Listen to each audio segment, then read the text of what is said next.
introduce our special guest today. Thanks for joining us.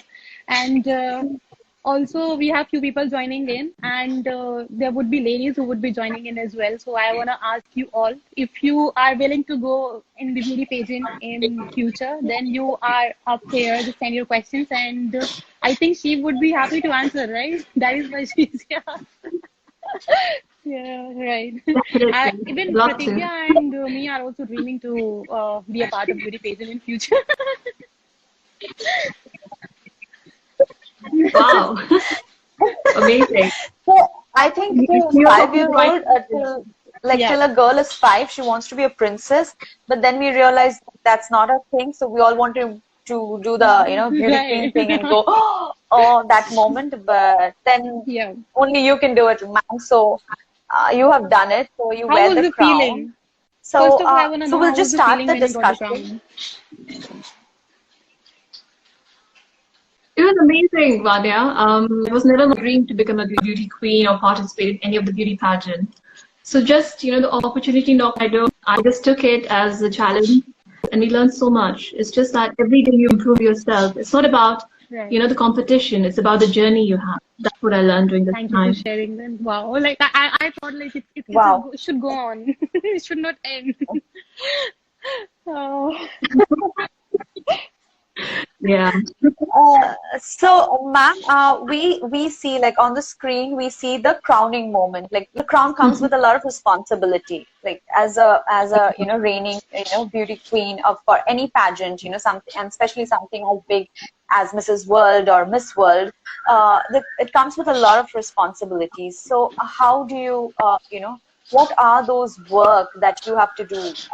Being the face of such an organization, where you represent the dream and hope of so many women across the globe. As a contestant in a pageant, a general rule of thumb is that you will gain as much as experience as effort you put in. Unknown to myself and many of my fellow contestants, the pageant organizers and management had designed a diverse range of activities over a 7-month period with regular monitoring and vigil from the organizers.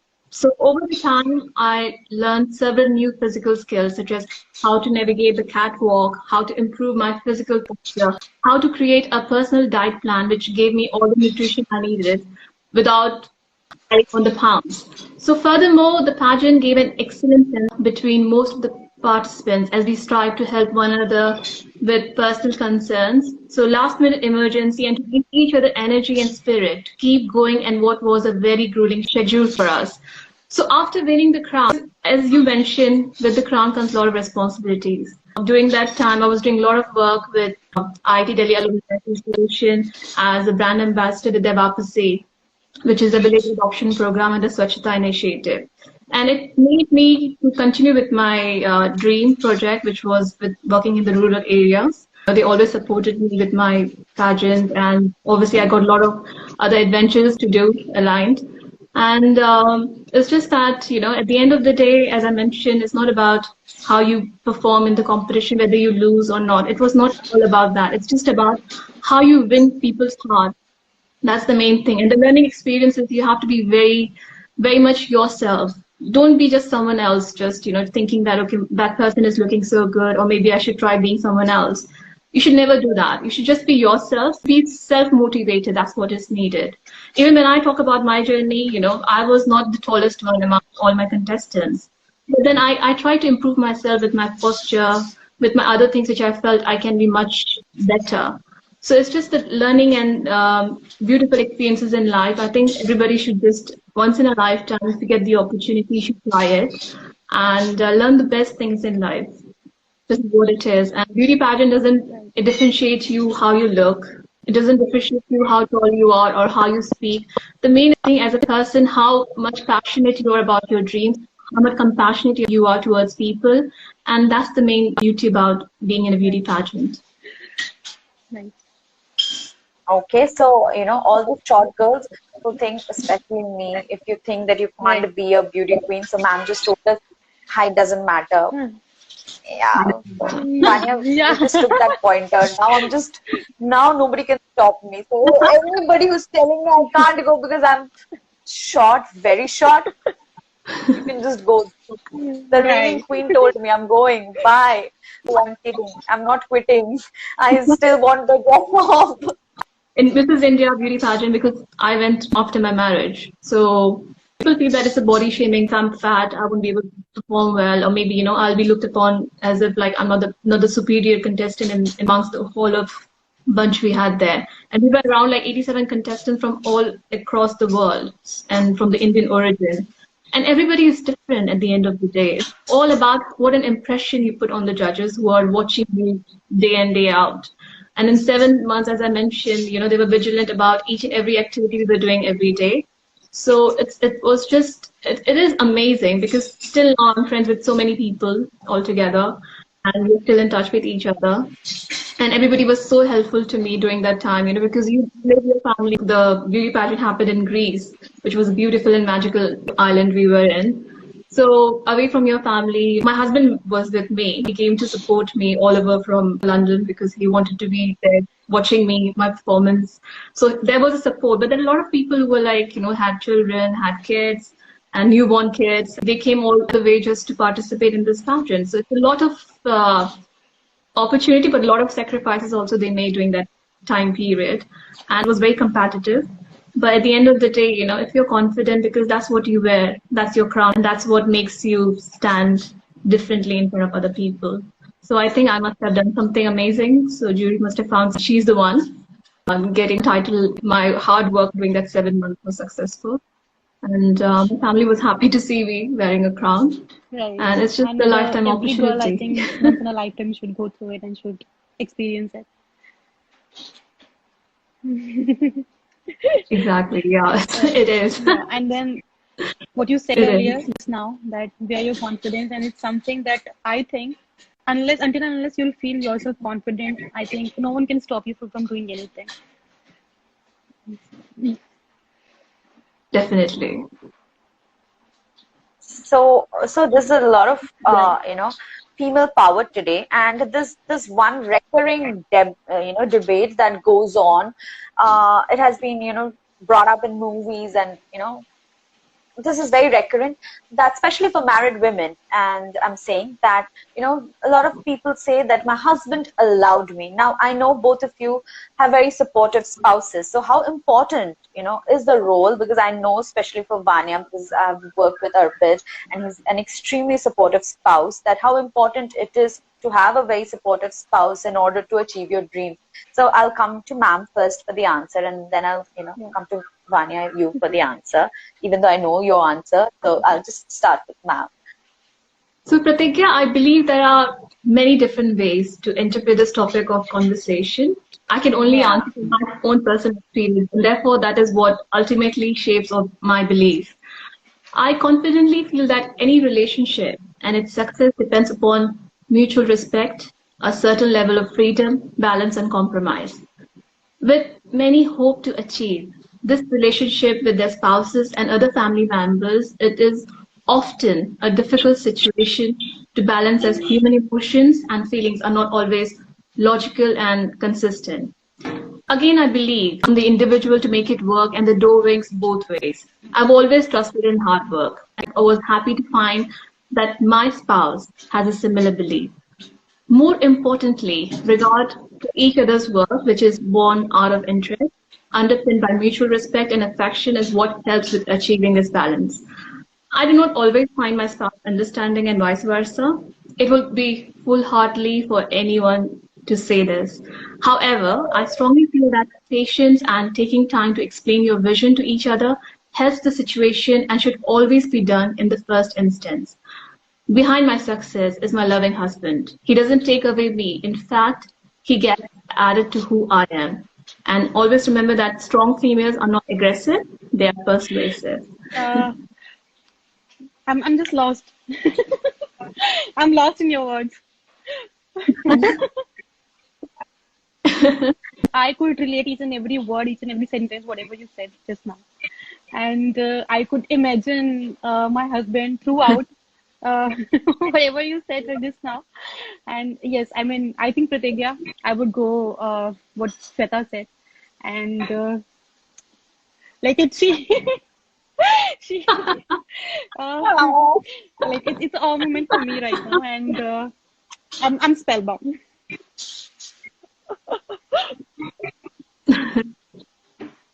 It's just that, So like, I'll chip in. So I sorry. know how supportive, Arpit has been with Vanya because, her daughter just turned 1. And, I know because it's not possible for a woman to have it all. Like, the society expects us to, just have it all. But I saw Vanya get back to work, I've said this earlier also, get back to work like 2 days after she had her daughter. And I did not like it. I thought I could play hooky. My boss Yeah, is gone on maternity leave. I could just, not do my work. But there she was, after me with my submissions. So it would not be possible if there was, not right. somebody standing strong beside her, because motherhood and, pregnancy is very tough. So I think I've seen, both of them work, and touch wood, they're such a successful couple, that, they've sort of set high standards for me now. Boys, you gotta match up. Sorry, these ladies are schooling me. What can I do? They are telling me what men look like. I'm sorry. So yes, ma'am, you were saying something before I went on a rant.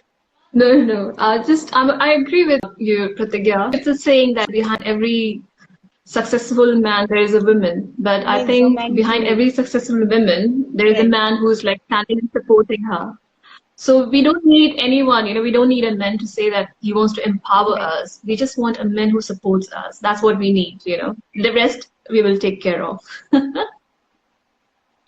Of course. So, I think it's very important that you support us. We don't need permission because we already have that. So it's important to have a supportive spouse, a husband Right. or a wife. It works both ways. Coming to support, voice is very important. Now, ma'am, I know you're very proud of, where you come from. You're very proud of your root. You've always spoken. You've never forgotten where you start, and so especially for people who come from, non-native English speaking places like India, so where, we speak so many regional languages, we speak Hindi, our exposure to English is mainly through books, and, uh, so maybe we know the word, but we often don't know how to pronounce it. And you have, sort of conquered the world. So have you ever faced any sort of discrimination, on the basis of language? Because I know language joins people, but language can often divide people. So both of you have traveled the world, have been to places. So have you ever faced, any sort of, it's completely fine if you cannot pronounce a word. Now, English is not our native language. So, but we have, because ma'am speaks flawlessly, Vanya speaks flawlessly. So, have you ever, faced any such thing in your life, where you were discriminated, or, or you've seen somebody else, not only just to you, to somebody else, it happening? Shall I go ahead first, or Anya, you want to answer Yes, this ma'am. first? Sure. Uh, Just call Vanya me too. Shweta. Okay. hi. So, I know.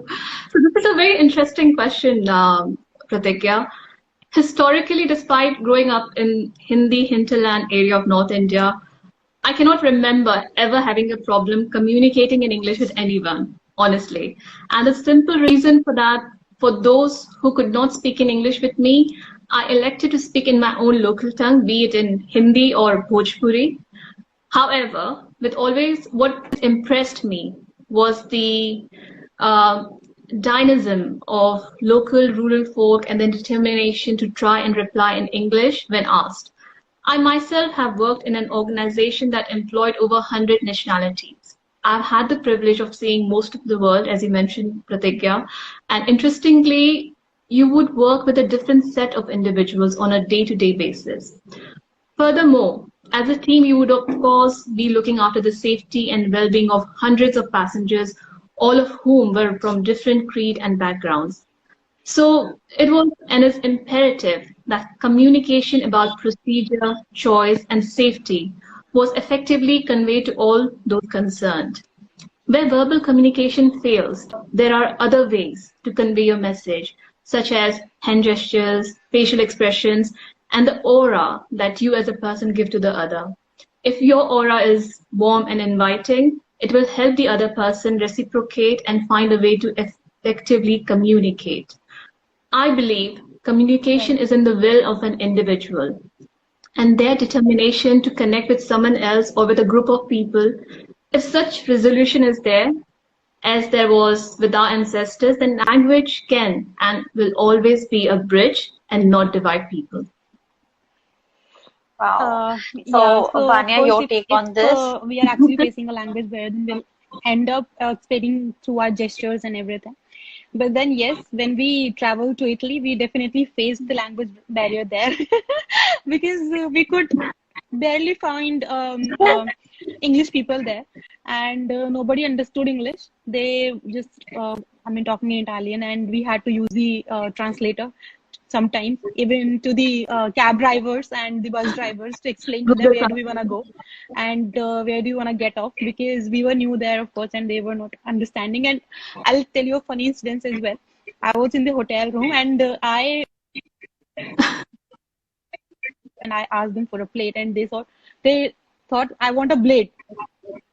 So they literally called us up down. Why do you want a blade in the hotel room? So, they were scared from us. Like, they're Indians, they're coming from some other country, and they want a blade. Why do they want a blade? So I had to come down and explain to him that I need something to serve. I've got a food out from outside. So this kind of the language barrier that we faced when we went to Italy. So this is something that I wanted to share. But then, of course, we always ended up explaining ourselves through our gestures, through our hand expressions and face expressions, because, of course, what your face speaks, no one else. It makes it very easy to understand for anybody. Okay. Exactly, I completely agree with you. I mentioned that, I had the privilege to travel the world. And when I went to Japan, people, they speak the local language there, the Japanese language. So I had to take a tube station, and obviously all the stations' name are in Japanese language. So it was very difficult for me to understand exactly what route should I take to go all these good places, to watch the attractions. But the people are so nice, the way they obviously couldn't understand what I'm saying, but just with the hand gestures and facial expressions and everything with the, they were trying to help me as much as they could, telling like how many stations to stop. Language is just a kind of a medium we speak to each other. But at the end of the day, if the message is understood by the second person who's listening to you, I think that's the job is done there. There's so many different languages in the whole world. I don't think so anybody will be able to understand. In India, English is our official language. Our mother tongue is Hindi. But at least, people, they do speak English. But in a lot of places like Japan, as I mentioned, even in France, people, they prefer French rather than speaking English, even if they understand the language, but they will prefer you to talk in French. So, usually when I go to some other places, I try to learn a few words like how to greet the other person or how to say a different small little, words here and there. So at least I'm not in a kind of an alien when I go to some other different country. So it helps me to at least, convey my message to the other person. And I get a reply in a different way, which I don't understand sometimes, but thanks to the technology now, Google Translator is, is a helping hand. So I just use that sometimes to communicate. So I think speaking face to face or, talking to somebody, even if you do not know the language, often helps, the other person understand you, which is lost, I think, in this technological induced WhatsApp world where, we are, probably we are bawling our eyes out, but we send a smiley face and, things like that. So I think talking is important in whichever language it is, because language, like ma'am said, is just a means, to communicate. But there are other means too, your expression, your hand gesture, especially, I think eyes speak 1,000 words. So now coming to ma'am, and I think the work that you're doing with your organization NAVAMI is amazing. You we just saw you launch a brilliant new project, and you're empowering women, and like not just women but men at a grassroots level. So please tell us more about NAVAMI and your work in this project. So Pratigya, like this is my dream project. It's like my baby. So, I'm always very excited to talk about my, NAVAMI, which is National Ambassador for Villages and Aspiration for Mission India. And we started this project last year in 2000 in January. And, we didn't even know that time because, I understand this pandemic situation. It was very difficult for us to go in the fields and do our work. But then there were a lot of other ways which we were trying to do. So what NAVAMI is, it develops policy positions and implements ideas that directly impact investments in and development of rural society in India. And it capitalizes on their physical and intellectual capital. We work directly with both rural stakeholders and the government of India. Some of the issues we address include job creation, exodus and brain drain due to lack of employment, lack of investment, due to lack of infrastructure, and societal prejudices. Our focus is on the analytical as well as the social, identifying strengths and weaknesses, and recommending types of cottage industries that can be incubated in a village setting. These issues have personal resonance for me as NAVAMI's founder, as I grew up in a rural India and struggled to build a better life for myself and my family. It gives me an instinctive recognition for the potential of rural India. And this is what NAVAMI is all about. A lot of people who are my well-wishers, they said, it's not that easy to work in a rural country where 70% of the population belongs. But for me, it's all about hard work and confidence in me that I can be able to do it. And I have got a lot of supportive people with their blessings and love. I'm able to was able to start this project. And I'm sure my vision of self-reliant rural India will soon be achieved. It might take a couple of years, maybe or maybe more than that. But I think if you are determined and resilient in your dreams to get and make that thing happen, good luck for the same. Yeah. So. Thank you. Yeah, so Vanya, my question for you would be, so I know you have, similar dreams, you want to, bring the story of, especially women from, second tier cities, from, Right. from the rural part of India whose story often go unheard, but, they have some heroic feat, that they have done. People who are privileged, they have their stories published and we talk about them. But I know that you want to give a voice to those whose voice often goes unheard. So can you, tell us more about this, dream that you want to achieve, or this goal that you want to achieve through the voice of women? Actually, I would say there is a superwoman in every woman out there, and they just need to identify it. And a few women are able to do it, and that's why we want to feature them on our page, on our website, so that it can inspire the other women. And we would see a lot of women out there, like in our family as well, in our distinct families, or in our relations, on everywhere, who are actually facing the issues, but then they are just not raising the voice against it. But then our question is why? Why are you why should it be this way? You have all the rights to come up, you have all the rights to live your life and raise your voice. So that is why we want to, I want to help as many women as I can. We just started 2 years back, and we are still reaching out and trying to tell people that we are here, and if you need our help in any way that we can do, we are here. And so I get little emotional whenever I think about this thing. Whenever I see that women around me are facing domestic violence or sexual abuse or these kind of issues, and child abuse as well. So I really don't support these kind of things that are happening around, and that's why we joined our hands, and me, Pratigya, and we have a team of 20-25 people. So we are working hard towards it to make it a success, and hopefully we will be starting our campaign soon this year. Yeah, Pratigya. So I'm sorry, I'm a little overwhelmed whenever I talk about it. So I think, Vanya, through all the work that I've been doing for the vow, I've understood that women often cannot speak out because they lack financial stability, because they fear कि अगर मैंने बोल दिया, if I speak out, against my whoever is the abuser, Right. it can be a father, it can be a husband, or it can be even any family member. I don't know how will I sustain myself, and especially if you have a kid, then you start thinking, how will I sustain my, my children? Because I think mothers are very protective of their child. So I think there an Right. organization like NAVAMI steps in, because they are empowering women financially. They're creating job opportunities, cottage industries, which are mainly run by women. Where women partake, and they are like, when they start earning, especially through projects like NAVAMI, and where they interact with such uh, charismatic leader like Shweta ma'am, and maybe through our portal, I think more and more women will be empowered enough to raise their voice. What do you feel, ma'am? Both of you. Pratigya, as you mentioned about the impact, and the changing lives about people. So our country, the Republic of India, is blessed with some of the largest social relief programs on earth.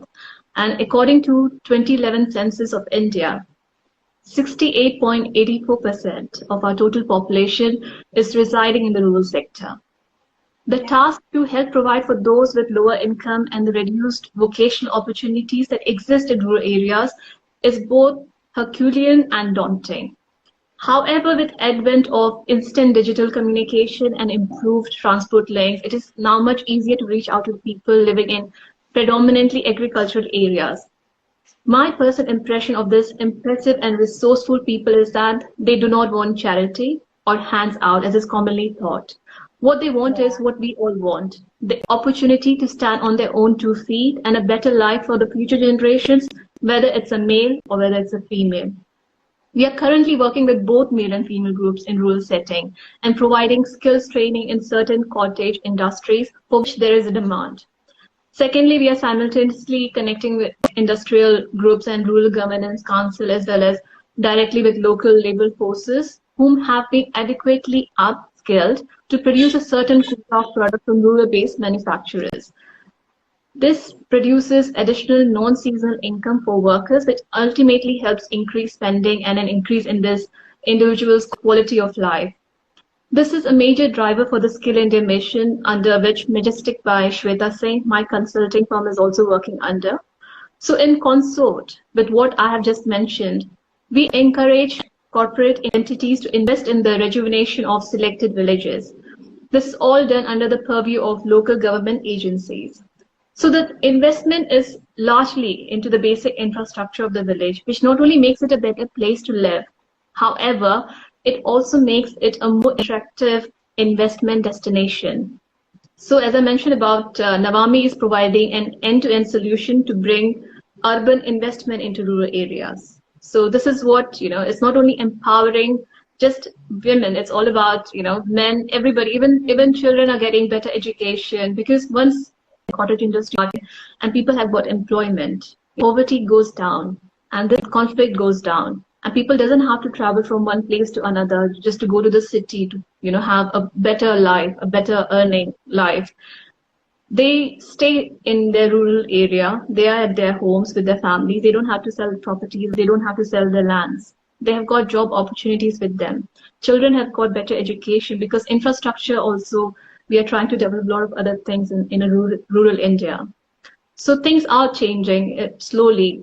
It's not only female, but men, children, elders, they have the opportunity there. So this is what NAVAMI is providing them.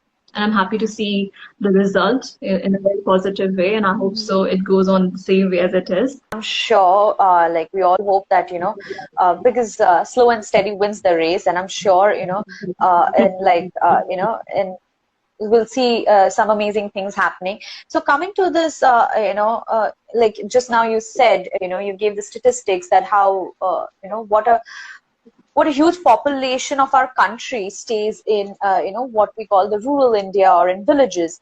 And, this post-lockdown phase, like there has been a lot of reports that the rural economy has basically sustained the total Indian economy. Like the contribution from the rural part has been much more considerable than from the, than what the urban tier. But yet we, somehow there is still a perception of it being backward and, other things. So why is that? Why can't we just take it that, staying in a village does not make you any less. It is just a place where you stay.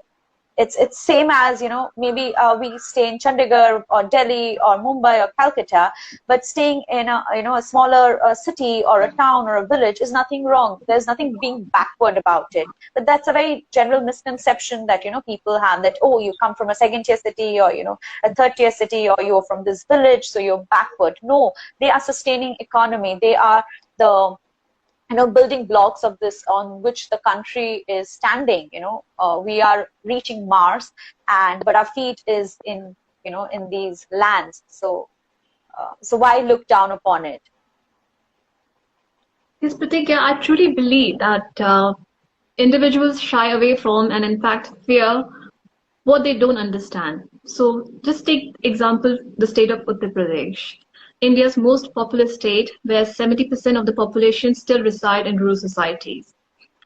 I've often said in multiple forums, the strength of any nation is its people, and for the most part, we live in the rural area. Furthermore, like many other, residing now in urban environments are only one, if not a maximum of two generations removed from rural living. So I have found the mindset towards rural areas ignorant and exploitative. And this is simply because the spectrum of our populace has not spent the necessary time and effort to see the real beauty and culture in our rural setting. Furthermore, many of our traditions and heritage of each family stem from the rural sector, so to look down on it or call it backwards is imputed in my personal opinion. Under the previous planned economy, a system of social welfare schemes and taxes were designed to help keep people's equality of life at par, irrespective of life in an urban or rural setting. Since moving into a market-based economy, there is, of course, an uneven distribution of wealth amongst the population, and of course, the government tries to equalize the distribution in the form of taxation. However, we are seeing and continue to see government intervention in the rural sector in the form of regulation, which is leading to market failure. Therefore, long term, the burden must come off the government and their respective agencies and move towards an incentive-based scheme so the entities and populace with larger assets and wealth directly contribute to the well-being and development of the rural sector. India is unique in the world and has the world's largest rural population. So therefore, this requires an innovative approach rather than a traditional one. And I think this is what is needed. And calling, you know, as you mentioned about, you know, that's the right thing you said. People, they think that if you're from a rural village, you have a very backward background and you don't understand, you know, like the culture of cities. But I think that that mindset is completely not true. This is just the mentality, and this is what we need to change. As opportunities are not there, that has to be changed. There has to be a very thin lining between urban and rural sectors, and we have to have a lot of other schemes to, you know, to help our people to get those infrastructure there. And rather, the migration has to stop some way or the other. So at least people can realize how beautiful rural India is. I want tourists to come in from different parts of the world and see how our culture is so beautiful and amazing. So, Vanya, what do you have to say about this? I'm from UP, and I'm also from a small town. So I totally agree what Shweta said just now, and we just need to change the mentality of the people. Whatever they think, it's about what they. I mean, it's not actually the way it is, right? And I think the plan is. The plan she just shared. I think we should write about it. And we should share it with the government of India. Like, let's just go and implement it this way. If we can do anything better for the rural area people, because actually they are lacking the opportunities. And if you would see out there, like, we are also running an IT organization. So, the people from rural areas are really hardworking. And they are just lacking the opportunity. If you'll grill them, if you'll give them opportunity, they'll definitely prove out to be a very, I would say, an asset to your organization.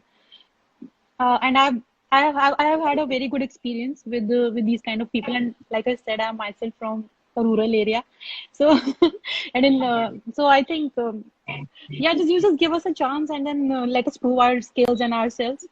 That's all we want.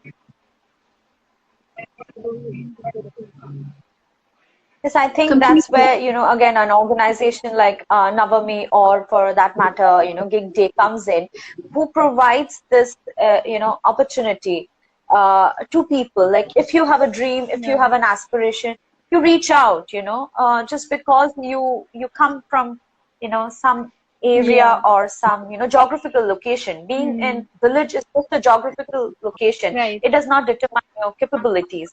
So, you can have a CEO from a second-tier city. You can have a beauty queen from the hinterland of India. So that does not determine where you end up, because ultimately we all come from the land, right? So maybe my land is the field, and your somebody else's is the concrete street, but that doesn't I really change, appreciate where what we Shweta end is up. doing and trying to give them opportunity to come out and prove themselves.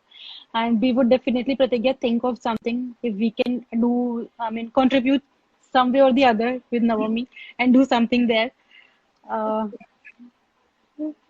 There's Right. always a vacancy for people like you, also Right. So we self-motivated all and doing so many other together things in will the be world. making the So change in the society. yeah, We all have to come this would together. be a pleasure for me. Mhm. Yes, we have to. Okay, so I think this question is very pertinent. I have two boss ladies here, like two women who are sort of reigning the Not yet, world, but yeah, and Shweta is are like actually doing total it. boss ladies. I'm in the lead. Yeah, I really you are appreciate my how boss. I'm not No, sure that I no. necessarily deserve it. So yeah, but thank you. No, both of you deserve it. Both of you deserve the tag boss lady. No. Vanya literally deserves it. She's my boss now. So, so yeah, so does ma'am. Now, as women in power, like you are in power. So if it's a man, and if you're being hard on somebody, because when you are in an authoritative position, sometimes you have to be hard. We cannot always mollycoddle somebody, because you have a greater vision, which people. Your juniors might not understand often, because you have a greater vision. You see where you want to take your organization to, how it's going to impact, but somebody else might not get it, because they're not in your place. Now that's why you are the leader of that organization, because you have that vision. But especially if it's a woman, it has been seen that she's often called very mean things, like, I don't want to say it, but you all know, because you have been there. But it's not generally for a man. So if it's a man, we'll just say it's a tough boss. But if it's a woman, we call her names. So why is that? So what is the secret behind the success, being a I think successful people boss are not lady? able, still the society is not able to accept the successful women, and they are not ready to accept it that something like a woman is bossing them, or a woman is leading them. So I think it's still there in the society, even if you have juniors, you have interns, you have how big your organization would be, but then somewhere or the other you would be, I would say, they would definitely be there who would be calling you with names. But I think, we should not care about it. Let them be, because we have, we are just thinking good for the organization, and if we are growing, then they are also growing with us. So that's what I believe, and that's what I say to everybody in the organization, that if we'll grow, you'll also grow with us. So I just want people to work hard, and I don't really mind what they say, but it happens since me and Arpita are working together. So whenever I go hard on somebody, it's Arpit. They always go to Arpit and ask, like, ma'am is saying like this, sir, please allow us, or so and so. So it always happens, like at least twice in the week. It happens like they come up with the same request. Whenever I deny something, they go with the same request to Arpit and get it approved from then. And then he asks me, okay, chalo, let it be. He came to me, or she came to me, like etc. etc. But and I want to be like a strict one. Because I really want decorum in the organization.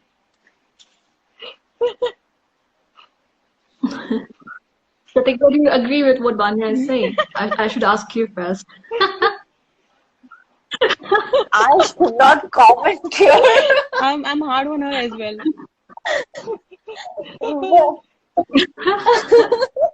No, but I actually find, I don't know why, but I actually find that Arpit is the stricter one, because I'm more scared of him. So when he's after me with the numbers, I actually go to Vanya for to save my hide. Like I'll just go and I'll tell her something. So yeah, so for me it's opposite. But no, I'm not saying anything. Next question, please. You're safe. One won't say anything to you later. You will did a good job. Yeah. My salary is still 15 days away, ma'am. I cannot say anything. I've already spent it. I completely, whatever Vanya said, I do agree with, her mindset. So effectively, this question touches upon the issues of gender bias and prejudices as well as social stigmas. In short, I believe there is no excuse or justification for prejudicial comments or actions against females. Furthermore, the responsibility and resilience to withstand such preconceived comments is with the individual female. Merely complaining and brooding if you have felt disadvantaged in a situation, it is up to you to ensure that as a female, your performance and skill is as good as, if no better than, a male.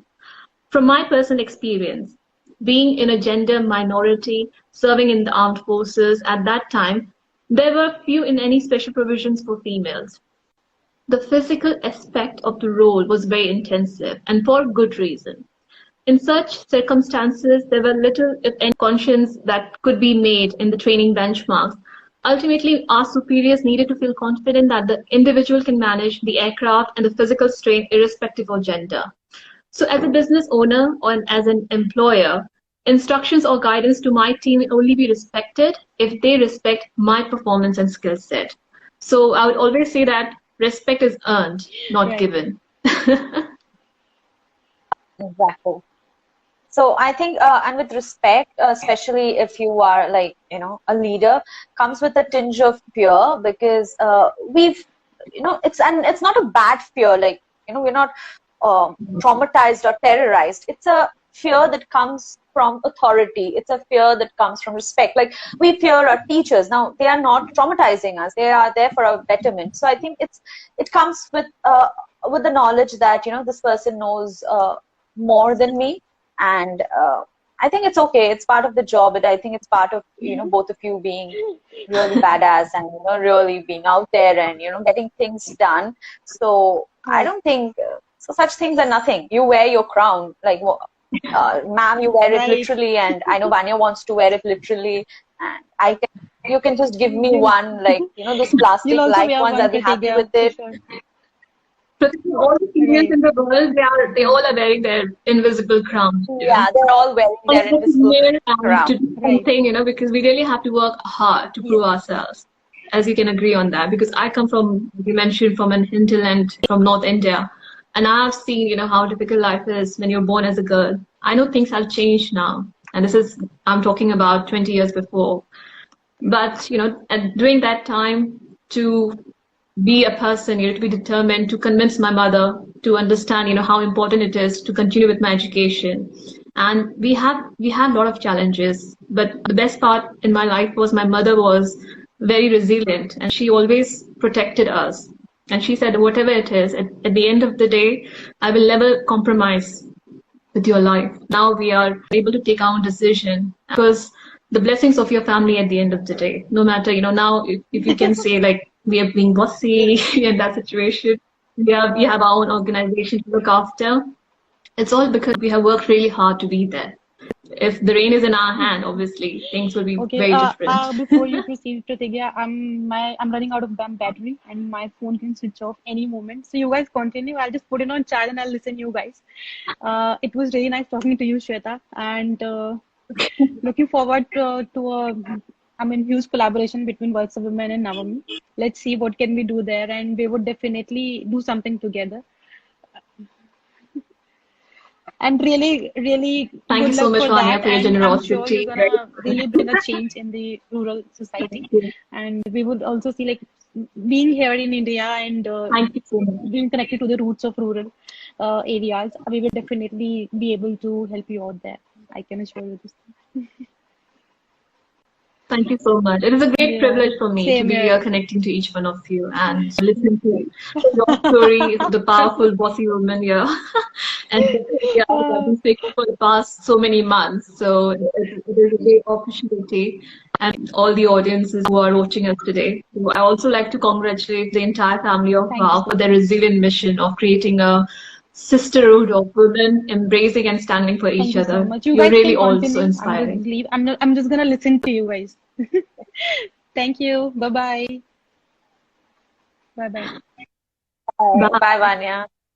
So, It's you ma'am, and you. yeah, it's you, just both of us. So you spoke about your mom, and you've told us before also, like ma'am or auntie, you said that she is into the agriculture industry, and now again that we always imagine a man doing. Okay, but here there's a woman who's doing this. So I think what you are is because of your mother. Like, she is setting such high standards, like she is breaking stereotypes even before your generation did. So I think there's a lot of respect and a lot of kudos to ma'am, and please convey our best regards to her. And one day probably we would also want to speak to ma'am about her journey. I think it is equally inspiring, and and a lot of, I think, women would be able to relate to her too. Pratigya, you know what? If you speak to my mother, I understand every mother are the same, but she is so motivating. Like, even if you feel like you're dying, she'll, bring you back to life. She's that kind of person. So it's a blessing, and I'm so privileged. And I always want that in my life. I want her to be my mother, no matter whatever situation she had been and whatever situation, she has faced in life. But she never gave up. That's the main thing. And seeing her, so strong makes us feel the same way. So no matter whatever field I've been before, whatever successes I have in my life, same with my sister, it's all because of her blessings and her encouragement. Till now, if I'm stuck anywhere, the first person I call is my mother. And she always tells me, whatever I consider as impossible are simple engineering problems. So try to sort that out. Even when I went for my flying, during that time when we had like 10 finalists, for to be selected from UP to go for the flying competition. And it was really tough for me. And I was the last one, out of 10, I was the last the flying officer. I thought I will never be able to go for the Nale and Bangalore to compete. Then, I just called her and I said, I don't understand. I'm trying everything, I'm doing everything, but things are not working out. And she said, just try to find out where you're lacking. If the person who's on the first position, whatsoever, learn from the experience. Maybe she or him, they're doing something better than what you are lacking in. So just improve yourself in that. Just don't take it as a competition. Take it just as an experience in life. And that changed my perspective about everything. So now whatever comes in front of me is not like I take it as a competition, whether it's a beauty pageant, whether it was my flying competition, whether it was contact sports, I always take as an experience. And I think if you take it in that way, things become more smooth and easier for you, and you become more relaxed in your life. And the result is always better. So she's very supportive with everything. And now my sister and I, we are both settled in our life. So it's all because of her blessings. So yeah. I'm truly blessed as well. I think mothers, they possess some, special power, special skills. And I know, ma'am, you have a lot of things on your plate. Like, you're on this whirlwind tour of India, and you have a lot of things to accomplish. So I'll not keep you, engaged for longer, and I'll let you have a, enjoy your Saturday night. Though I think COVID restrictions have, put us back, behind doors. So we'll just do a quick rapid fire. Okay, Okay. little something, because you have been so eloquent with all your answers, and you've been also poised. So we just do this to, try to put people in funny positions by asking them really weird questions. But I don't think it's possible, because you're so poised, and you're so eloquent, and you've just been very inspirational. And I think as women, as a woman with voice, I think this is how we should be. This is, who we should try to emulate. I think you have, set a very prime example of how to conduct ourselves, of how to say things, and, how to present our views and, bring about that change. So thank you so much, ma'am, for being so gracious, so graceful, and, always taking time out, and reaching out to us. So, and I have another question. Like, after you win, do you get to wear the crown again? Like, can you just wear it and walk about, or do you need to like give it back or something? Like, I think if I ever got a crown, I would be wearing it the entire time. Like it is me, the entire 1 year of my reign, I would be wearing it. So, do you actually get to keep the crown, or wear it later, for official engagements? Obviously, not going to the supermarket. I would. You can wear it anywhere you want. See, I still have got my crown, and basically when we go for some official engagement, as you mentioned, so that's the time, if they ask you that we want you to be in your crown, or any kind of interview where they want us to be having our crown with us. So for 1 year, obviously, wherever I went for any functions or any official parties, I always had my crown on my head, just walking in and doing my things over there. Now it's just my niece; she loves wearing it all the time. so whenever she feels like feel like a beauty queen, and she's only 11 years old, so she's like, "Can I just wear your crown for 1 minute and see how it looks and how pretty it makes you once you wear it on your head?" So yeah, she is enjoying the moment, and I think for me now it's more about the invisible crown which I have, because things have changed from being in a beauty pageant. It's more about my work is now completely different. And self-motivated individual, you can enter into any activity and help yourself to improve. That's the main thing. It's not only about beauty pageant. For me, the pageant for which I was selected, I understand it gave me so many other things in future. And still now I've got that title with me, so it will be there forever. And every time when I think about the experience, that that counts more. And like I said before, she's very graceful, so she will not wear her crown to the supermarket. She'll wear her invisible one. But I think that's why I didn't get one, because if I got, I would be wearing it to the supermarket too. I would just wear it the entire time. I would be that little crazy old woman, wearing it even when I'm old. But yeah, that's me. So we'll just ask very few quick rapid fire questions before we wrap up the session. So if this was the last day on planet Earth, so what would you eat? See, I love fruits, and I wouldn't miss that. I have lots of fruits, and obviously food. So apart from fruits, I think handmade food made by my mom will be the first thing, will be my priority to have. Okay, so if money was not a constraint, and what is that one thing that you would want to own? So you can't buy everything. So for me, the one thing which I want to have is not I can buy that with money, but then happiness for lifetime. That's the thing which I would love to have in my life. And I understand money cannot buy each and everything. I don't worry about money every time. It's just all about, the passion which I have in life. Every person in the world to be happy. Because once it's there, there won't be any violence, there won't be any problems, no wars, everything will be back to normal. So this is what I want. Okay, great. So actually, the one lesson that I learned today, you can never put, somebody who has been grilled so much, during her pageant days and things, you cannot put her in a fix. If you try to do that, you get into a fix. She always has the right answer to say. So, ma'am, all the best for, NAVAMI and all your future projects with it, because you have a very awe-inspiring vision, not just for India. I think it's a global vision that you have, because if one person grows, it has its impact globally. So I think what you're doing is amazing, and what you just spoke to us, it shows that NAVAMI is under the tutelage of somebody who's very capable, who will actually lead it to great heights. And like Vanya also said, that we can collaborate and try to make a better society, a better world in our small little ways. So all the best for your future. And so for our audience, so we ma'am has done this interview with us, so, and it will be published by this week, so you can read about learn more about her on our website, and we'll be sharing the link on Instagram too, so you'll get to know more about her.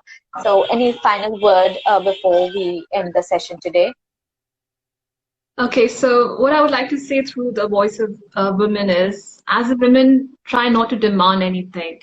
Make yourself so rock solid, amazing that you can command it, because your potential is limitless.